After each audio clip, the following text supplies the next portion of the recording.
నా పేరు తోట రామకృష్ణ. మన సనాతన హిందూ ధర్మ రక్షణ కోసం కార్యక్రమాల కోసం ఏదైతే మన మత్స్యకార గ్రామాల్లోని అలాగే గిరిజన ప్రాంతాల్లోని అమాయకులైన మన మత్స్యకారుల్ని గిరిజనులను కాపాడుకోవడం కోసం మేము సనాతన హిందూ ధర్మ కార్యక్రమాలు చేస్తున్నాం. ఇక్కడ అందరూ కూడా ఆర్థిక ఇబ్బందులున్నా కష్ట నష్టాలున్నా సరే మీరందరూ ఒక చోటకు చేరి మన ఐక్యమత్యమే మనకి మహాబలం అని చెప్పి అనుకుంటూ మీరు చేస్తున్న ఈ కార్యక్రమం మాకు చాలా సంతోషంగా ఉంది. ఇక్కడ సనాతన ధర్మం కోసం మన ధర్మంపై జరుగుతున్న దాడుల కోసం దానికి ఏదైతే మా గ్లోబల్ హిందూ హెరిటేజ్ ఫౌండేషన్ అనే సంస్థ ఉందో ఆ సంస్థ ఏ కార్యక్రమం చేస్తుందో హిందూ బంధువులైనా మీ అందరి దగ్గర మేము పంచుకోవాలి కాబట్టి మా బంధువులకు మేము చెప్పుకోవాలి కాబట్టి ఈ విషయాలన్నీ మా రాజేష్ గారు చేస్తారు. మా రాజేష్ గారిని మీ అందరికి పరిచయం చేస్తున్నాం. రాజేష్ గారు అందరికీ జై శ్రీరామ్.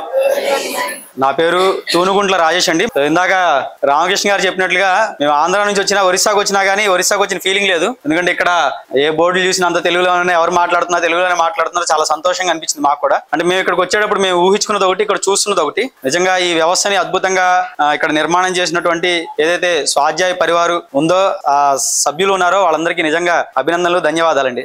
నిన్న చిట్టిబాబు గారు కలిశారు నిన్న. సో వారు ఇక్కడే పుట్టారని చెప్పారు. వాళ్ళకి 50 సంవత్సరాల కంటే పెద్ద వయసు వారిది. వారు 50 సంవత్సరాలు అంటే వారు ఇక్కడ పుట్టినా గానీ వారు ఆంధ్రప్రదేశ్ తో ఉన్న అనుబంధం తెంచుకోలేదు. అక్కడ సాంప్రదాయం గాని భాష గాని యాస గాని ఇప్పటికీ మనకి ఎక్కడైతే మన మూలం ఎక్కడైతే ఉందో దాన్ని మనం తెంచుకోలేదు. మరి అంటే మనం ఒక ప్రాంతీయవాద దృక్పథంతో చూసినప్పుడు మనకు అది తెలుస్తుంది. మనం ఇందాక రామకృష్ణ గారు అలాగే చెప్పారు. ఇందాక మనం అంతా కూడా హిందువులము, మనందరికీ అదే బంధుత్వం అని చెప్పారు. అలాగే మన సంస్థలో కూడా మనకు ఒకటి చెప్తున్నారు కదా, మనం అంతా కూడా వసుదైక కుటుంబం అనే భావంతో జీవిస్తాం. వసుధ అంటే మనందరికీ తెలుసు, భూమికి ఉండేటువంటి పర్యాయ పదాల్లో ఒక పదం వసుధ అంటే మనకు భూమాత. భూమి మీద నివసించే వారందరూ ఒకే కుటుంబం అనే భావన మనకు హిందూ ధర్మం బోధిస్తూ ఉంటుంది. అయితే మరి మన మూలాలు ఏంటి? ఇప్పుడు భగవద్గీతలోని శ్లోకాలు చెప్పుకుంటున్నారు. ఆ శ్లోకాలు ఏ భాషలో ఉన్నాయమ్మా? సంస్కృత భాషలో ఉన్నాయి. కాకపోతే మన తాత్పర్యం మన స్థానికంగా ఏ భాష అయితే మాట్లాడుతున్నామో ఆ భాషలో మనం చెప్పుకుంటున్నాము. మన భారతదేశంలో ఎన్ని భాషలు ఉన్నప్పటికీ అన్ని భాషలకి మాతృభాష సంస్కృతం. ప్రతి భాషలో ఉండేటువంటి 60 నుంచి 70% పదాలు సంస్కృతం నుంచి సంగ్రహించబడ్డాయి. మన ధర్మంలో ఏముందో తెలుసుకోలేక వేరే వాళ్ళు ఏదో చిన్న చిన్న ప్రలోభాలు చెప్పడం వల్ల హిందూ ధర్మం నుంచి అంటే తల్లి లాంటి ధర్మం నుంచి దూరం వెళ్ళిపోతున్నారు. ఇందాకే సోదరులు చెప్పారు, ఒకప్పుడు రామాయణ కాలంలో రాముడి కాలంలో అందరు కుటుంబ వ్యవస్థ బాగుండేది, ఇప్పుడు చిన్న భిన్నం అయిపోయిందని చెప్తున్నారు. కన్న తల్లిదండ్రులనే వదిలేసే వాళ్ళకి ధర్మం పెద్ద లెక్కేం కాదేమో. ఎందుకంటే మన సంస్కృతిలో భగవంతుడి కంటే మొట్టమొదటి స్థానం మనం తల్లికిస్తాం. మాతృదేవో భవ అంటాం కదా. ఉదయం మేము కోణార్కు వెళ్ళాము, ఇట్లాగే ఒక చిన్న సమావేశం నిర్వహిద్దామని. అక్కడ ఒక చర్చ్ ఒక దాన్ని చూసాము. సో ఇది ఎవరు నిర్వహిస్తున్నారంటే జైశాలియో ఏదో పేరు చెప్పారు. అయితే ఆ సంస్థ సభ్యుడు ఒక వీడియోలో ఏం చెప్పాడంటే తల్లి కాళ్ళకు మొక్కేవాడిని చంప పగలు కొట్టాలంట. తల్లి తండ్రిని ఎవరైతే ప్రేమిస్తారో వాళ్ళు నాకు ద్వేషం అని చెప్పేసి వాళ్ళ గ్రంథం చెప్తుంది. అంటే వాళ్ళు ఎవరైతే భగవంతుడిగా భావించే భగవత్ పదార్థం ఏదైతే అనుకుంటున్నారో తల్లిదండ్రుల్ని ద్వేషించే వాళ్ళే నాకు ప్రియుడు అని చెప్తున్నారు ఆ గ్రంథంలో. మరి మన సంస్కృతిలోనేమో తల్లికి ప్రథమ స్థానం ఇస్తున్నాము, తండ్రికి ద్వితీయ స్థానం ఇస్తున్నాము, గురువుకి 3వ స్థానం ఇస్తున్నాము, భగవంతుడికి 4వ స్థానం ఇస్తున్నాము. మన వాళ్ళు ఏంటంటే తెలియక, అంటే మన గ్రంథాల్లో ఏముందో తెలియక, అవతల మతాలకు సంబంధించినటువంటి వాళ్ళ పుస్తకాల్లో ఏముందో తెలియక అన్ని మతాలు ఒకటే, అన్ని గ్రంథాలు ఒకటే అని ఒక జనరల్ స్టేట్మెంట్ ఒకటి ఇచ్చేస్తుంటారు అందరూ. అంటే మనకు మన ధర్మం గురించి తెలియనప్పుడు, పక్క మతాల గురించి తెలియనప్పుడు ఈ రకమైనటువంటి ఆలోచనలు వస్తాయి. ఎప్పుడైతే మన ధర్మం గురించి మనం పరిపూర్ణంగా తెలుసుకోగలుగుతామో అప్పుడు పక్క గ్రంథాల్లో ఏముందో తెలిసినప్పుడు దాని వ్యత్యాసం దీని వ్యత్యాసం తెలుస్తుంది. కాబట్టి ఈ రోజుల్లో ప్రతి ఒక్క హిందువు ప్రస్తుత పరిస్థితుల్లో 10 రూపాయల విలువ తెలుసుకోవాలి, 100 రూపాయల విలువ తెలుసుకోవాలి. ఇది తెలుసుకోకుండా మనం అన్ని మతాలు ఒకటే, అన్ని గ్రంథాలు ఒకటే అని చెప్పుకోకూడదు. ఎట్టి పరిస్థితుల్లో చెప్పకూడదు. సో మన చుట్టూ మన సోదరులే చాలా మంది ఉంటారు. అన్ని మతాలు ఒకటే అనుకునే హిందువులు ఉంటారు. తల్లి లాంటి ధర్మాన్ని విడిచిపెట్టి పరాయి మతాల్లోకి వెళ్లే వాళ్ళు ఉంటారు. ఎవరైతే ధర్మం పట్ల అవగాహన లేదో వారి గురించినటువంటి ప్రత్యేకమైనటువంటి కార్యక్రమాలు గ్లోబల్ హిందూ హెరిటేజ్ ఫౌండేషన్ ద్వారా చాలా జరుగుతూ ఉంటాయి. So global Hindu heritage foundation లో కూడా బాల సంస్కార కేంద్రాలు ఉంటాయి, యువకులకు సంబంధించిన కార్యక్రమాలు, పెద్దలకు సంబంధించినటువంటి కార్యక్రమాలు ఉంటాయి. సో సంస్థ పేరు ఏదైనా పనిచేసే తీరులో వ్యత్యాసాలు ఉన్నప్పటికీ కూడా అందరి లక్ష్యం ఒకటి, హిందూ ధర్మం కోసం పనిచేయడమే ఏ సమస్య యొక్క లక్ష్యమైనా కూడా. అయితే మన సంస్కృతి యొక్క గొప్పతనం ఒక 2 విషయాలు చెప్తాను. మానవుడు చిరిగిన చొక్కాని వదిలిపెట్టి కొత్త చొక్కా వేసుకున్నట్లుగా ఆత్మ ఒక శరీరాన్ని వదిలిపెట్టి ఇంకో శరీరాన్ని తీసుకుంటుందని భగవద్గీతలో ఉంది కదా మనకు. సో ఇది పునర్జన్మ సిద్ధాంతం అంటాం మనం. అలాగే కర్మ సిద్ధాంతం అంటే ఏంటి? మనం ఏదైతే చేస్తామో తిరిగి మనకు అదే వస్తుంది. సో హిందూ ధర్మానికి ప్రధానమైనటువంటి 2 సిద్ధాంతాలు ఈ రెండే. ఒకటి పునర్జన్మ సిద్ధాంతం, రెండోది కర్మ సిద్ధాంతం. మనం ఏవైతే ఇతర మతాలను చెప్పుకుంటున్నామో వాళ్ళు పునర్జన్మ సిద్ధాంతాన్ని అంగీకరించరు. ఒక మనిషికి ఒకటే జన్మ, ఒకటే మరణం అని భావిస్తారు. సో ఈ జన్మలో మనం చేసిన పనులు బట్టి తీర్పు దినం ఏదో ఉంటుంది, అప్పుడేదో శిక్షలు ఉంటాయి, లేదంటే మంచిగా ఉంటుందని వాళ్ళ గ్రంథాలు ఏదో చెప్పుకుంటూ ఉంటారు. అయితే కర్మ సిద్ధాంతం అనేది వాళ్ళలో లేనే లేదు. ఇప్పుడు ఉదాహరణకి మన ప్రాంతం ఉంది, మన ప్రాంతంలోకి ఒక దొంగ వచ్చాడు. వాడు ఒకళ్ళ ఇంట్లో బంగారం దొంగతనం చేశాడు. సరే చుట్టూ ఉన్నవాళ్ళు పట్టుకున్నారు, మీరందరూ మంచి వాళ్ళు కాబట్టి వాడిని కొట్టలేదు, పోలీసులకు అప్పచెప్పారు. పోలీసు వాడు ఏం చేశాడంటే క్షమించి వదిలేసేయండి, పోనీ పంపించేశాడు. సరే దొంగ వెళ్ళిపోయాడు. ఇదేదో బాగుంది, వాళ్ళు నన్ను ఏం చేయలేదని రెండో రోజు వచ్చాడు, ఇంకోటి దొంగతనం చేశాడు, మళ్ళీ మీరు కొట్టకుండా పోలీస్ స్టేషన్ తీసుకెళ్లారు, పోలీసు మళ్ళీ వదిలేశాడు, ఈసారి ఇంకా పెద్ద తప్పు చేశాడు, చివరికి ఒక హత్య చేశాడు, మళ్ళీ మీరు పోలీస్ స్టేషన్ తీసుకెళ్లారు, పోలీసు వదిలిపెట్టాడు. ఇది సరైన పద్ధతేనమ్మా? తప్పు చేసిన వాడికి దండన ఉండాలా, క్షమాపణ ఉండాలా? భగవద్గీత ఏం చెప్తుంది? భగవంతుడు ఎందుకోసం అవతారం తీసుకున్నాడు భూమి మీదకి? దుష్ట శిక్షణ శిష్ట రక్షణ కోసం మన భగవంతుడు అవతారం తీసుకుంటాడు. మరి వాళ్ళు ఏం చెప్తున్నారు? పాపులని రక్షిస్తారు. పాపులను రక్షించాలా, శిక్షించాలా? బిడ్డ తప్పు చేస్తే తల్లి దండిస్తుందా, బుజ్జగిస్తుందా? సో ఇలాంటి చిన్న చిన్న విషయాలు మనకు తెలిసిన విషయాలే మన చుట్టుపక్కల వాళ్ళతో డిస్కస్ చేస్తే మన ధర్మం యొక్క ఔన్నత్యం ఏంటి, మన ధర్మం ఏం చెప్తుంది, పక్క వాళ్ళు ఏం చెప్తారో తెలుస్తారు. సో పాపులందరికీ నచ్చుతుంది అది. హిందువులు ఎవడు పాపిగా భావించడు. మనం పాపులమా? మనం ఏం చెప్తాం? పరమాత్మ స్వరూపం అని చెప్తాం. ఒక చక్కని పాట ఉంది, ఆ పాటలో ఒక చరణం వస్తుంది, హిందుత్వం మన బంధం, గుండె గుండెకు అనుబంధం, మానవులను మాధవులుగా మలుచు దివ్య సాధనం. మన గ్రంథాలు చిట్ట చివరి స్థాయి మనిషికి ఏం చెప్తున్నాయంటే, ఒక మనిషి మోక్షాన్ని పొందడమే చిట్ట చివరి స్థితి, ఈ జనన మరణ చట్టంలో పడకుండా మోక్షాన్ని పొందాలని చెప్తున్నాయి. సో ఒక మనిషికి ఒకటే జన్మ ఒకటే మరణం ఉంటే భగవంతుడు అందరికీ సమానమైనటువంటి అవకాశాలు కల్పించాలా లేదా? ఇప్పుడు ఒక పరుగు పందెం పెట్టారు, నన్నేమో 1 కిలోమీటర్ అవతల నుంచో పెట్టారు, ఇంకొకనేమో ఏదైతే చివరి లైన్ ఉంటుందో ఆ లైన్ లో నుంచో పెట్టారు. ఇద్దరు పరిగెట్టండి, ఎవడు ఫస్ట్ వస్తే వాడే విజేత అన్నారు. న్యాయమేనా? మరి మనుషులందరికీ సమానమైనటువంటి అవకాశాలు ఉన్నాయి భూమి మీద. అంటే మీరందరూ భగవద్గీత చదువుతూ ఒక స్థాయిలో ఉన్నారు కాబట్టి నేను సిద్ధాంతపరంగా మాట్లాడుతున్నాను. కొంచెం వేరే చోట అయితే వేరేలాగా మేము మాట్లాడతాము. సో కాబట్టి మన పక్క వాళ్ళతో ఎవరైతే ఉంటారో, మన సోదరులే మన సోదరీమణులే తెలియక మన ధర్మాన్ని విడిచిపెట్టి ఎవరైతే వెళ్తారో, వాళ్ళతో ఎవరైతే చనువు ఉంటే, మన ఇంట్లో వాళ్ళు ఉంటే వాళ్ళని కూర్చోబెట్టి ఇలాంటి విషయాలు చెప్పాలి. ఒక చిన్న ఉదాహరణ, ఈ మధ్యకాలంలో ఇంకొక వీడియో చూశాను. ఒక అతనికి ఒక 10 రోజులుగా ఫ్రీ మోషన్ అవ్వట్లేదంట. భగవంతుని నమ్ముకున్నాడంట, మోషన్ ఏందంట, మతం మారాడంట. అంటే ధర్మాన్ని విడిచిపెట్టడం ఎంత సులభతరం అయిపోయింది అసలు. మనం చూస్తున్నాం, మన పూర్వీకులు బతికుండగా ప్రాణాలతో వాళ్ళ చర్మాన్ని ఒలుస్తున్నా, కోసి కారం పెడుతున్నా గానీ వాళ్ళు మాతృధర్మాన్ని విడిచిపెట్టలేదు. అంటే ప్రాణాలని కూడా ధర్మం కోసం వదిలిపెట్టిన స్థాయి నుంచి మలబద్ధకం వచ్చిందని మతం మారే స్థాయికి దిగజారిపోయారు మన వాళ్ళు. ఇది చాలా ప్రమాదకరమైనటువంటి అంశం. రెండోది, ఏ దేశానికైనా బోర్డర్ ఏరియాస్ అంటే తీర ప్రాంతాలు కావచ్చు, మిగిలిన పీఠభూములు ఏవైనా కానీ బోర్డర్ ఏరియాస్ అనేవి చాలా కీలకమైన అంశాలమ్మా. మనకు 1947లో స్వాతంత్రం వచ్చింది. స్వాతంత్రం వచ్చినప్పుడు భారతదేశాన్ని ముక్కలుగా విభజించారా లేదా? ఒక ముక్కని భారతదేశం ఉన్నారు, ఇంకో ముక్క పేరేంటి? పాకిస్తాన్. పాకిస్తాన్ ఏ ప్రతిపాదన ఒక దేశంగా విభజించారు? మత పరిపాదన విభజించారు. ముస్లింలకు ఒక దేశం ఉన్నారు, హిందువులకు ఒక దేశం ఉన్నారు. ముస్లింలు అక్కడికి వెళ్ళారు, అక్కడ ఉన్న హిందువులందరినీ తరిమేశారు, చంపేశారు. ఇక్కడ ముస్లింస్ ఉన్నారు, ఇంకా జనాభా పెరుగుతున్నారు. ఉండే కొద్ది వీళ్ళు ఏం చేస్తారంటే, తీర ప్రాంతాలు ఏవైతే ఉంటాయో వాటిని బలహీనపరుస్తారు. మనకు కాశ్మీర్ ప్రాంతం అంతా చూస్తే ముస్లింల వల్ల ఆ ప్రాంతం అంతా బలహీనం అయిపోయిందమ్మా. కింద మన సౌత్ ఇండియాలో తీర ప్రాంతం అంతా చూస్తే మనకి ఎవరైతే మత్స్యకార గ్రామాలు ఉంటారో వాళ్ళందరినీ క్రైస్తవంలోకి కన్వర్ట్ చేసి వాళ్ళందరినీ కూడా మతం మారుస్తున్నారు. ఇప్పుడు కేంద్ర ప్రభుత్వం ఈ మధ్య కాలంలో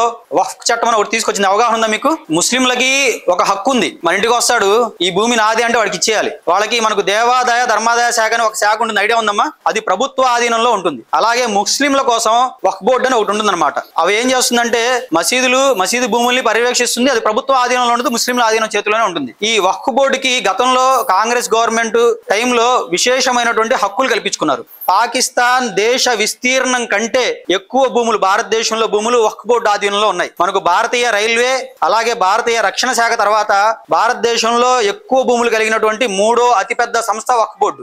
ఈ మధ్య కేంద్ర ప్రభుత్వం విచ్చలవిడిగా అందరి భూములు ఆక్యుపై చేస్తున్నారని కొన్ని సవరణలు చేసింది. పశ్చిమ బెంగాల్లో ఎక్కడైతే హిందూ వ్యతిరేక ప్రభుత్వాలు ఉన్నాయో, హిందువుల్ని చిన్న చూపు చూసేటువంటి ప్రభుత్వాలు ఉన్నాయో, దారుణమైన పరిస్థితులు ఎదుర్కొంటున్నారు. మన మాతృమూర్తుల్ని మానభంగాలు చేస్తున్నారు, హిందూ సోదరుల్ని ప్రాణాలు తీస్తున్నారు. చేసింది కేంద్ర ప్రభుత్వం. వాళ్ళకి ఏదైనా ఉంటే నిరసనలు తెలియజేసుకోవాలి, వాళ్ళు పడి తంతుంది మన నెల మీద. మనం ఏం చెప్తాం? సర్వే జన సుఖినో భవంతు అంటాం. వాళ్ళు ఏం చెప్తారు? మా మతం కాని వాడిని చంపేయండి అని చెప్తారు. వాళ్ళు ఏదైతే చాలా మంది హిందువులు గుడ్డిగా అన్ని మతాలు ఒకటే, అన్ని గ్రంథాలు ఒకటే అని చెప్తున్నారో, వాళ్ళ గ్రంథాల్లో ముస్లింలు కాని వాళ్ళని చంపేయండి అని ఖురాన్లో ఉంటుంది, క్రైస్తవులు కాని వాళ్ళని చంపేయండి అని బైబుల్లో ఉంటుంది. మేము కొన్ని కరపత్రాలు కూడా సోదరులకు ఇచ్చేళ్తాం, మీరు విడిగా ఇప్పుడు చూడండి విత్ రిఫరెన్స్లతో సహా. ఎలాగైతే మనం భగవద్గీత 3వ అధ్యాయం 25వ శ్లోకం ఇట్లా చెప్పుకుంటున్నాం కదా, అలాగే బైబుల్లో పలానా అధ్యాయం పలానా అని రిఫరెన్స్ ఉంటుంది. మీరు తీసి స్మార్ట్ ఫోన్ వాడే వాళ్ళు ఎవరైనా ఉంటే కనుక తెలుగు బైబుల్ యాప్ డౌన్లోడ్ చేసుకుంటే విత్ రిఫరెన్స్లతో సహా ఉంటాయి. దాంట్లో ఈ ప్రదేశంలో చెప్తున్నందుకు తప్పుగా భావించండి. భగవంతుడు ఎవరైతే వాళ్ళు భగవంతుడిగా భావిస్తారో యెహోవా అనే అతను క్రైస్తవులకి ఆజ్ఞయిస్తూ ఉంటాడు. క్రైస్తవులు కాని వాళ్ళ మీద దాడి చేసి అందరినీ చంపేసి వాళ్ళ ఆస్తుల్ని దోచుకొని, పశువుల్ని దోచుకొని, పిల్లల్ని చంపేసి, పెళ్లి కానిటువంటి స్త్రీలని మీకోసం అట్టు పెట్టుకోండి అని చెప్తాడు. ఇలా చెప్పేవాడు భగవంతుడేనా? హిందూ గ్రంథాల్లో హిందూ కాని వాడిని చంపండి, హిందూ కాని వాడి ఆస్తి దోచుకోండి అని అక్కడ ఉందా?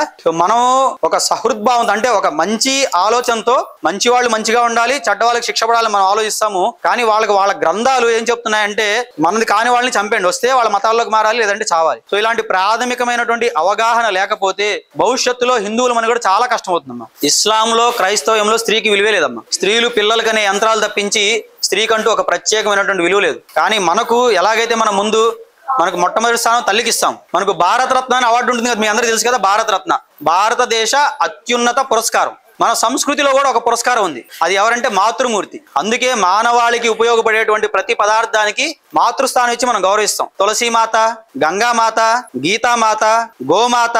సో మన సంస్కృతిలో అత్యున్నతమైనటువంటి పురస్కారం తల్లిదే.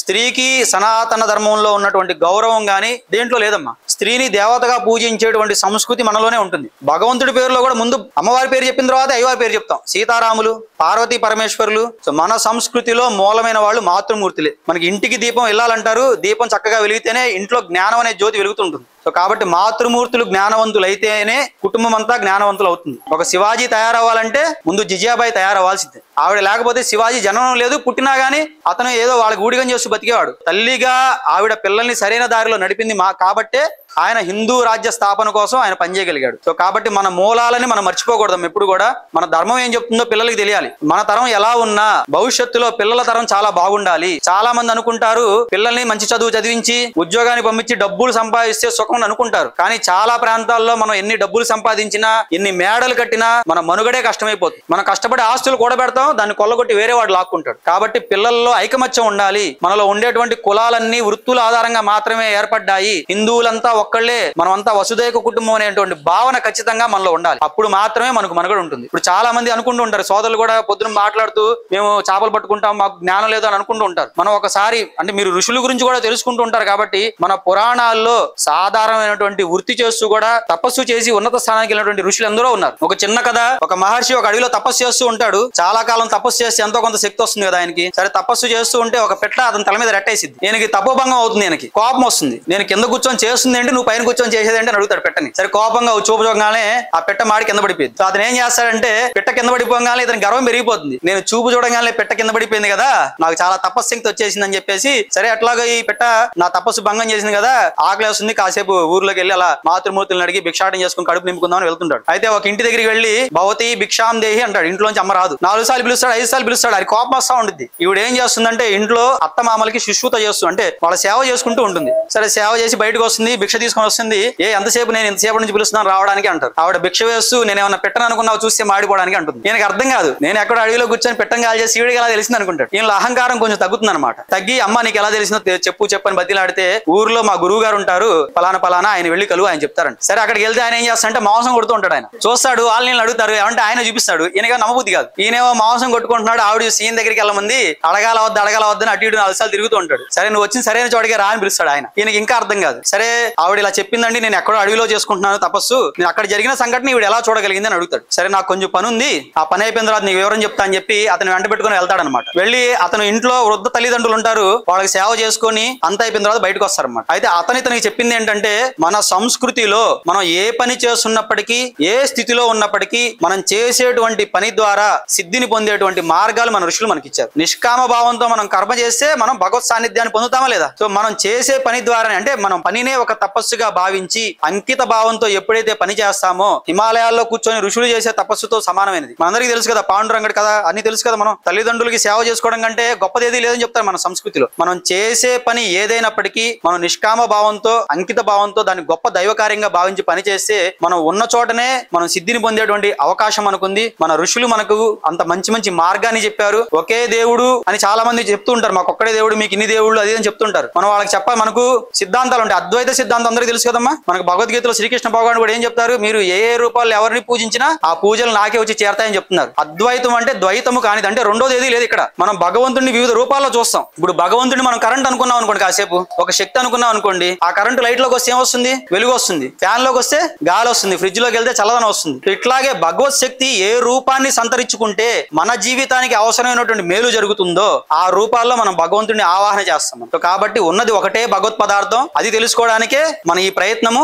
ఏ రూపాన్ని పట్టుకున్నా అంటే ఏ నది ప్రవహించినా తిరిగి సముద్రంలో చేరినట్టు, మనం ఏ ఆచారాన్ని పట్టుకున్నా, ఏ సాంప్రదాయాన్ని పట్టుకున్నా తిరిగి ఆ భగవత్ పదార్థంలో కలిసేలాగా మన వ్యవస్థ నిర్మాణం అయింది. ఇంత గొప్ప సంస్కృతికి మనం వారసులైనందుకు ఖచ్చితంగా గర్వించాలి. అయితే గ్లోబల్ హిందూ హెరిటేజ్ ఫౌండేషన్ ద్వారా మేము కూడా చాలా రకాల కార్యక్రమాలు చేస్తున్నాము. ఉదయం సోదరులతో కూడా మాట్లాడడం జరిగింది. భవిష్యత్తులో మన ప్రాంతంలో కూడా ఈ కార్యక్రమాలు ఖచ్చితంగా ప్రారంభిస్తాము. అప్పుడు ఖచ్చితంగా మీ అందరి సహకారం కూడా ఇదే విధంగా ఆ కార్యక్రమాలకి ఇస్తారని మనస్ఫూర్తిగా కోరుకుంటున్నానమ్మా.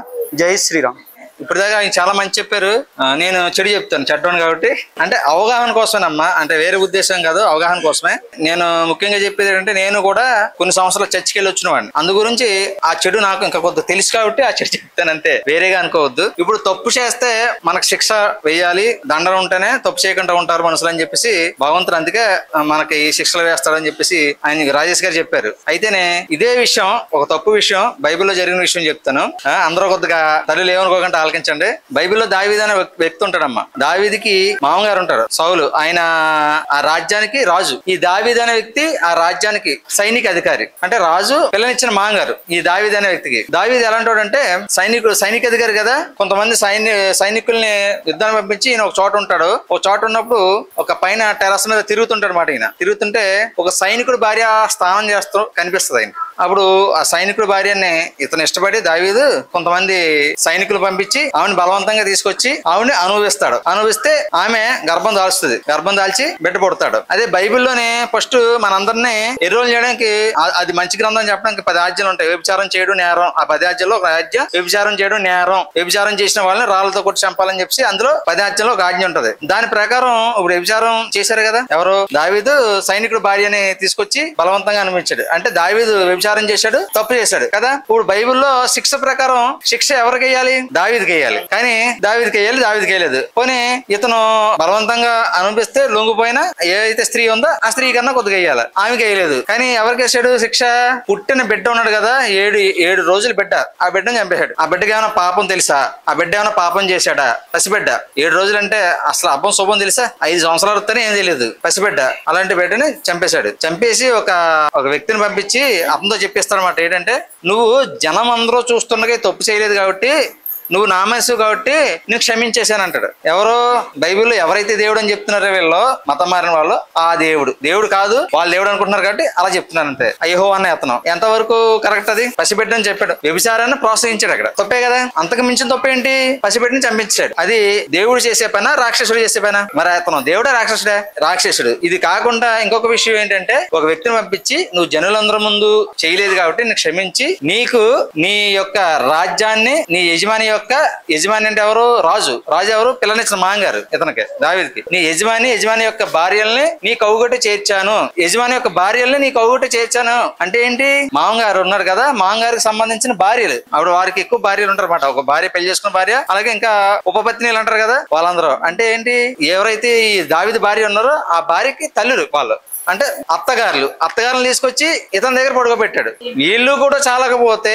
ఈ రాజ్యంలో ఉన్న అనేక మంది ఆడపిల్లలు ఇస్తాను, నువ్వు అందరికి, అంటే నా మనసు కాబట్టి అందరికి తెలిసేలాగా ఇలాంటి తప్పులు చేయకుంటున్నాడు. తెలిసి చేస్తే తప్ప, తెలియక చేయకుండా తప్ప, ఎలా చేసినా తప్పే కదా. తెలిసి చేస్తే తప్పు, తెలియకుండా చేస్తే ఒప్పు అన్నట్టు మాట్లాడుతున్నాడు. మరి అతను దేవుడా కాదా? ఇది మనం మాట్లాడుకోవడానికి కొద్దిగా సిగ్గుపడుతున్నాం. మరి ఆ బైబిల్ పట్టుకుని పవిత్ర గ్రంథం అంటున్నారు, అది పవిత్ర గ్రంథమేనా? కాదు కదా, కాదు. అది ఎట్టి పరిస్థితుల్లో పవిత్ర గ్రంథం కాదు. ఇందాక ఆయన చెప్పారు, తల్లిదండ్రులని పూజించేవాళ్ళంట యేసుని ఒక్కనే పూజిస్తేనంట ఆడు మంచోడంట, తల్లిదండ్రుల్ని పూజించేవాడు చెడ్డోడంట. యేసుని నమ్మని వాడిని తలకి తాడు కట్టి, ఆ తాడుకి రాయి కట్టి నదిలో పడిచాడు, సముద్రంలో పడిచాడు మేలని చెప్పి ఉంది. అంటే అతను నమ్మకపోతే మన తాడు కట్టేసి దానికి రాయి కట్టేసి పైకి లెక్కంటానే ఇంకా సముద్రంలో పడిచేస్తారు, పడిసేమని చెప్పాడు. అది కరెక్టా? ఇలాంటి అనేకమైన దుర్మార్గమైన కార్యక్రమాలు అందులో ఉన్నాయి. ఈ యేసు అయితే ఎవరు అన్నారు కదా, యేసు అని అంటారు కదా, మా యేసు సత్యదేవుడు, నిత్యదేవుడు ఇలా చెప్తుంటారు వాళ్ళు, మతం మారిన వాళ్ళు. యేసు అన్న వ్యక్తి ఎవరంటే, ఒక తండ్రి 2 కూతుర్లు కలిపి సంసారం చేస్తే వచ్చిన వంశం ఏదైతే ఉందో ఆ వంశంలో పుట్టిన వ్యక్తి యేసు. పవిత్రుడు అంటే ఎవరో, తండ్రి కూతురికి పుట్టిన వంశం పవిత్ర వంశమా? అసలు ఆలోచన చేయడానికే మనకి చాలా తప్పు కింద భావిస్తాం. తండ్రి కూతురు సంసారం అంటే ఎంత దరిద్రం. అలాంటి వ్యవస్థ అందులో ఉంది. అందుకే మీకు తెలుసో లేదో, మీరు గమనించారో లేదో, అందులో ఉన్న ఈ పాస్టర్లు అయితే ఎవరున్నారో వాళ్ళు వాయే వరుసలు చూడరు, సిస్టర్ అంటారు, వారితోనే దరిద్రమైన పనులు చేస్తుంటారు. ఈ వేదికలో ఇంతకు మించి చెప్పడం భావ్యం కాదు కాబట్టి నేను చెప్పట్లేదమ్మా. ఇవి ఎందుకు చెప్పామంటే, చెడు తెలుసుకుంటేనే చెడు దగ్గరికి వెళ్ళకుండా ఉంటారు మన వాళ్ళు. ఎవరైతే దాన్ని ఇష్టంగా ఉండి మారడానికి సిద్ధంగా ఉన్నారో వారికి తెలియజేశారనుకో, వారు నిజంగా ధర్మంగా ఉండి ధర్మపరంగా బతకాలనుకుంటే అందులోకి వెళ్ళరు. నాకు ధర్మం వద్దు, వ్యభిచారం ముద్దు అనుకుంటే అందులోకి వెళ్తారు. అంటే వ్యభిచారం అంటే వాళ్ళు చేస్తారని కాదు, అక్కడ ఆల్రెడీ జరిగింది అదే బోధిస్తుంది. బైబిల్లో ఏం చెప్పినా సరే 4 మంచి మాటలు ఉంటాయి. ఆ 4 మంచి మాటలు మన దగ్గర నుంచి గ్రహించినవి, అవి మాత్రం చెప్తారు, ఇవన్నీ చెప్పరు. ఎందుకంటే ఇవన్నీ ముందు చెప్పారనుకో, ఎడ్ర దేవుడు అన్నావు, భక్తి అన్నావు, పవిత్ర చెప్తున్నావు అన్నావు అని చెప్పి నువ్వేమో ఇక్కడ బూతులు చెప్తున్నావు, ఇక్కడ ఏమో అక్రమ సంబంధాలు చెప్తున్నావు, ఇందులో ఉన్నాయని చెప్పి చెప్పించి కొడతారు. కాబట్టి అవి చెప్పరు. అవి చెప్పక మనకు తెలియక వాడు చెప్పిన ఏ 4 మాటలకి 4 మంచి మాటలు ఉంటాయి, ప్రతి దాంట్లోనే ఉంటాయి. 4 మంచి మాటలు వాటికి కొన్ని కల్పిత కథలు జోడించి ఈ పాస్ట్ ఏదైతే ఉందో సాక్ష్యాలు చెప్తారు. మీకు మైకులు వినపడతాయి వినపడవో, అవి ఏది కూడా ఒక్కటి కూడా నిజం ఉండదు, నిజం అవే అవకాశం ఉండదు. అంత దారుణంగా మన ఒక ఆవిడ వీడియో వచ్చింది, మొత్తం భర్త చేతులు కాళ్ళు అన్నీ నరికేశాడంట. ఇవి చూసారా మీరు ఎవరన్నా? విన్నారా? అది ఎక్కడన్నా నిజంగా అలా జరగలదమ్మా? మరి చేతులు కాళ్ళు నరికేసి ఇవన్నీ వేరు పడిపోయి వాళ్ళని బతికించేసినాడు. పాస్టర్లకి కాళ్ళు పోతుంటే కాళ్ళు ఎందుకు రావట్లేదు? యాక్సిడెంట్ లో కాళ్ళు పోతున్నాయండి, వీల్ చైర్ మీద వెళ్తున్నారు. ప్రతి పాస్టర్ చూడండి, చేతులు మనం అతికించక్కర్లేదు, ఏం చేయక్కర్లేదు. ప్రతి పాస్టర్ కూడా బైబిల్ ఎలా చదువుతాడు, ఎలా పెట్టి చదువుతాడు. మరి ఈ పాస్టర్ కి ఎందుకు కంటి చూపు సరి చేయలేకపోతున్నాడు? దీనికి పెద్ద ఖర్చు ఏమవుతుంది? ఏం కాదు, ఉన్న కళ్ళని కొంచెం సరి చేస్తే చాలు. ఊడిపోయిన చేతులు అతికించక్కర్లేదు, ఉన్న కళ్ళని బాగు చేస్తే చాలు. కానీ పాస్టర్లందరికీ కళ్యాణం లేకపోతే బైబిల్ చదవలేరు. నీ కంటి చూపే సరి చేయనివాడు ఇన్ని జబ్బులు ఎలా తగ్గించేస్తాడు? అంటే వాళ్ళు చెప్పేది అబద్ధమే కదా. గర్భసంచి క్యాన్సర్ అంటారు, ఆవిడకి టిష్ అన్నాడు, తగ్గిపోయింది. ఇవన్నీ మీకు ఫోన్ లో వస్తున్నాయి కదా. ఈ చర్చిలో చేసే విషయాలన్నీ అంటే పెద్ద ఫోన్ వాడే వాళ్ళకి తెలుస్తుంది, వాడిన వారికి అయితే ఇవన్నీ తెలియదు. ఇలా మన వాళ్ళని మోసం చేసి జరగని విషయాలు జరిగాయని చేసి భ్రమలో పెట్టి ప్రలోభాలు పెట్టి మనలందరినీ మతం మారుస్తారు. అలాగే చెడు కూడా తెలుసుకుని చెడు జోలికి వెళ్ళకుండా మన సమాజాన్ని కూడా మనం జాగృతం చేసుకోవాలి. అందు గురించి ఈ విషయం చెప్పాం, కానీ ఇక్కడ చెప్పే విషయం కాదు యాక్చువల్ గా. ఇది వీటి కోసం అనేక రకాల కార్యక్రమాలు చేస్తాం. మతం మారే వాళ్ళ కోసం వెనక్కి తీసుకురావడానికి, మతం మారకుండా ఉండడానికి అనేక రకాల కార్యక్రమాలు చేస్తాం. ఈ రాబోయే రోజుల్లో మన ఇక్కడ సభ్యుల ద్వారా మీ అందరికీ తెలియజేస్తామా. మేము ఏదైతే చెప్పామో అది బైబిల్లో ఎక్కడ ఉందో కూడా మేము చూపించగలం. ఎందుకంటే నేను కొన్ని రోజులు చర్చికి వెళ్ళి వచ్చిన వాడిని. అలాగే ఇవన్నీ చూపించి ఇవన్నీ తెలిసేటట్టు ఒక పాంప్లెట్ తయారు చేస్తాం. ఆ పాంప్లెట్లు మనం చెడు ఏదో తెలుసుకుంటేనే కదా చెడు జోలికి వెళ్ళకుండా ఉంటాం. దానికోసం ఈ పాంప్లెట్లు, అలాగే మన ధర్మం కోసం సంబంధించిన పాంప్లెట్లు, మన దేశాన్ని ఎలా మళ్ళీ బ్రిటిష్ పాలనలోకి తీసుకెళ్లాలి, మన అందరినీ ఎలాగ బానిసలుగా చేయాలనే ప్రయత్నం జరుగుతుందో అవన్నీ తెలియజేస్తూ మీకు అనేక రకాల పాంప్లెట్లు వస్తాయి. మన గుమ్మాలు కంటించుకునే స్టిక్కర్లు వస్తాయి. అవగాహన కల్పించే ప్రతి కూడా అవగాహన కల్పించడానికి ఇవన్నీ మన సభ్యుల ద్వారా మీ అందరికీ అందించుతాం. అవన్నీ మీరు తెలుసుకుని అవగాహన పొంది మన దగ్గరికి అలాంటి దరిద్రం రాకుండా కాపాడుకోవడానికి అవగాహన కోసం మాత్రం అవి మీకు అందిస్తాం అమ్మా. అందరికి జయేశ్వర్. మొన్న ఒక దగ్గర సముద్రపుట్టున కూర్చున్నాను అనమాట, ప్రశాంతంగా మాతన్నంగా కూర్చుంటే అక్కడ ఒక అమ్మాయి వచ్చిందనమాట, యువతి. ఆ యువతి ఏం చేస్తుందంటే అక్కడ చుట్టుపక్కల ఉన్న కుర్రోళ్ళందరినీ పట్టుకొని చర్చికి తీసుకెళ్ళిపోతుంది. క్రిస్టియన్ పిల్లలు కదా, మన పిల్లలందరినీ పట్టుకొని చర్చికి తీసుకెళ్ళిపోతుంది. వాళ్ళు ఆడుకునే పిల్లల దగ్గరికి వచ్చి అమ్మ మీకు అది ఇస్తాం ఇది ఇస్తాం అని చెప్పి తీసుకెళ్ళిపోతుంది. అయితే నేను అన్నాను కదా, అమ్మ నువ్వు వాళ్ళందరినీ తీసుకెళ్ళిపోతున్నావు కదా, ఎందుకు తీసుకెళ్తావు అని అడిగాను. అడిగితే చర్చికి తీసుకెళ్తున్నాను అని చెప్పి. మరి చర్చికి తీసుకెళ్తున్నావు కదా, మరి నువ్వు మా హిందూ దేవాలయానికి వస్తావా, కేంద్రాలు గట్ట వస్తావా అని అంటే మేము రాము, అక్కడికి మేము చర్చికి వెళ్తాం, అందుకే పిల్లలందరూ అక్కడ తీసుకెళ్తాం. అయితే ఒక యూత్ని మనం ఏం చేయగలుగుతాం? అనగలుగుతా తప్ప కొట్టలేము కదా. అయితే నేను అన్నాను, నీవు మా దగ్గరికి రావు, కానీ మీ దగ్గరికి మా పిల్లలు తీసుకెళ్ళిపోతావు. పిల్లలకి ఏం తెలిసి పంపు నువ్వు పప్పు అంటే వస్తారు, దెబ్బ అంటే పోతారు. అయితే ఇంకోసారిగా నీ పని కానీ చేసినట్లయితే మిమ్మల్ని నీ కుటుంబం జైలు ఎడేస్తాను అన్నాను. ఇది మీ చర్చి వాళ్ళకి అందరికి కూడా చెప్పండి అని చెప్పాను. అయితే ఇంకో విషయం చూడండి, మనం పిల్లలు ఎందుకు అలా వెళ్ళిపోతున్నారో, ఎందుకంటే మన తల్లిదండ్రులు మన పిల్లలకు సంస్కారం ఇవ్వడానికి ప్రయత్నం చేయట్లేదు. ఎన్నో బాల సంస్కార కేంద్రాలు జరుగుతున్నాయి, కానీ అక్కడ పంపించాం. ఎందుకంటే మా పిల్లలకి ఆలే ఆడుకుంటారులే అని వదిలేస్తాం ఊరి మీద.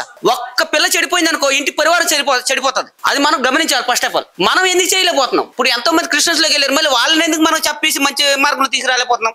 మనం అవి పట్టించుకోము. ఎందుకంటే ఎవడెలా పోతే నాకు ఇంట్లే, నేను బాగున్నాను. ఈ రోజున అలా తయారైన వాళ్ళు ఇప్పుడు మనకి శత్రువులు అయ్యారన్నమాట. మనతో గొడవలు పెట్టడానికి, యుద్ధాలు చేయడానికి సిద్ధంగా ఉన్నారు. ఇందాక అన్నారు కదా, అలెగ్జాండర్ మన దేశంలో ప్రవేశించేటప్పుడు 8,000 మందిని సంస్కృతి గురించి నాశనం చేసేసాడు. వాళ్ళు ప్రాణాన్ని ఇస్తానన్నారు కానీ సంస్కృతిని వదలన్నారు. హిమాచల్ ప్రదేశ్ పక్కన ఉన్న గ్రామాలు అయితే వాళ్ళకి ఎన్నో ఆశలు చూపించారు. మా స్త్రీలు ఇస్తాం, డబ్బు ఇస్తాం, ధనం ఇస్తాం, ఏది కావాలంటే అది ఇస్తాం, కాకపోతే ఇది మా పేరు మీద ఉండాలి. వాళ్ళు ఒక మాట అన్నారు, నిర్ణయం చేసుకొని మా ప్రాణం పోయినా పర్వాలేదు కానీ మేము మా సంస్కృతిని వదలం. వాళ్ళు 1,00,000 మంది, 8,000 మంది. చివరికి యుద్ధం చేసి వీళ్ళందరినీ చంపేశారు. 8,000 మందిని. చిన్నపిల్లలు ఇలా రెండు కాళ్ళు పెట్టి ఇలా తీసి నాగేశ్వరు బండలకి బాధేసేవారు. అటువంటి వాళ్ళు ఉన్నారు కాబట్టి ఇప్పుడు ఈ సంస్కృతి నిలబడి ఉంది. లేకపోతే మన సంస్కృతి ఇప్పుడు మనం కూడా చెప్పుకోవడానికి మనం కూడా ఉంటాం. అది ఎక్కడి నుంచి స్టార్ట్ అవుతుంది?